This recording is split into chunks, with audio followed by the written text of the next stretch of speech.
Pa naj še kdo reče, da se ne trudim reševati zahtevnih problemov slovenskega prometa. Ura je 5 zjutraj, sem v Mariboru in da sem se pripeljal že iz Kranja, kar pomeni, da je bila noč res kratka. Vse samo zato, da ugotovim, če sem s svojim kamikom do Ljubljane v službo lahko hitrejši kot pa Iztok z vlakom, ker vem, da se veliko Štajercev zjutraj vozi v Ljubljano na delo. A ja, kje je Iztok? Tam zadaj že kupuje vozovnico. Jaz grem pa očitno lahko na eno kavo, ker še ne bom štartal zdaj, povem kasneje zakaj. ICS za Ljubljano, prosim.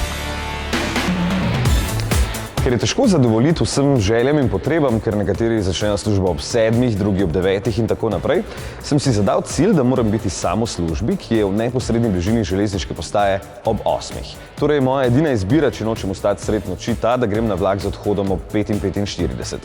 To je ICS, ki do Ljubljane potrebuje manj časa, ker se manj ustavlja, tako da bom tam v 2 urah, je pa dražji od navadnega, ker 2-krat dražji, 16,5 € stane.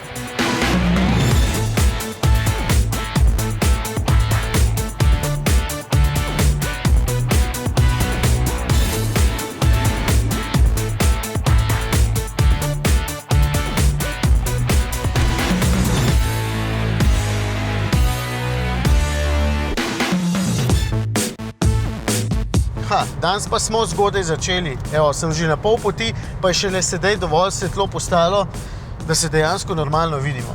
Tokratna naloga je vseeno malce specifična. Če bi se sam z avtom na pot odpravil ob enaki uri kot Iztok z vlakom, torej ob 5:45 iz Maribora proti Ljubljani, bi do cilja prišel najbrž že pred 7 uro zjutraj, bistveno hitreje kot vlak, ker bi se izognil vsej ljubljanski gneči. Zato sem raje v Mariboru počakal do 6:30, se pravi do pol 7, in računam, da bom malce pred Ljubljano naletel na gnečo in da bom kljub temu še vedno pred 8 uro zjutraj tudi na cilju. Če mi bo to uspelo, pomeni, da ima avto absolutno prednost pred vlakom, ker se na pot lahko odpravite vsaj 1 uro pozneje. Če mi ne bo, pomeni, da je moja teza napačna. Sicer pa je pot z avtom vedno loterija. Nikoli ne veš, kje bo kakšna bedarija na cesti in je zato treba na pot oditi z malo časovne rezerve.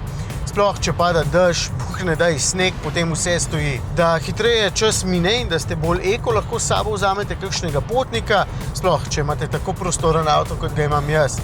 No, pa še ceneje je.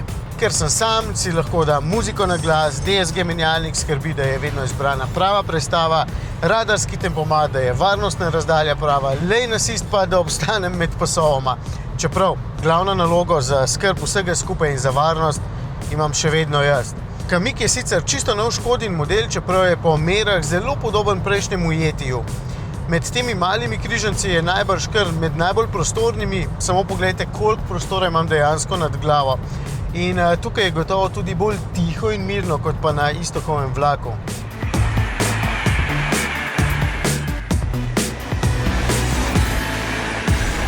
Se tule tudi ni hrupno. In vlak je zakon.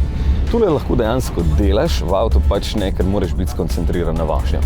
Ampak že itak preveč delamo, zato sem se odločil, da vmes reč spal, da prijem spočit na šiht. Sem pa mislil, da bom danes sam in sem kar prijetno presenečen, koliko Slovencev se na vse zgodaj zjutraj vozi z vlakom. Samo železnice bi se še morali malo posodobiti, da bi hitreje prišel do cilja, pol bi pa ziher bilo manj gneče na cestah, če bi se več ljudi vozilo z vlakom. Jasno. No, to pa je tisto. Vsak dan vse stoji in upam, da ne bom zamudil. Na voljo imam v bistvu samo še 15 minut. Tole je res tečno in vidi se, da Ljubljana na nekaterih cestah že poka po šivih. Pa nismo zdaj sami krivi za to, ker imamo odlično lego. V Evropi smo seveda glavna tranzitna pot z juga na sever, zahod in tako naprej. Pol pa imamo takle. Vsaj porabo imam samo okrog 6 litrov, kar pomeni, da je tale pot cenejša od Iztokovega vlaka in hitrejša.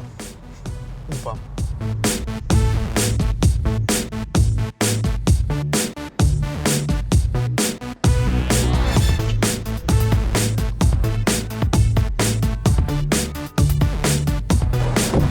Ja, stari, zamujaš. Počasnejši si od mojega počasnega vlaka. 6 minut, nič naprej bi mogel štartati. Nič, službo si izgubil.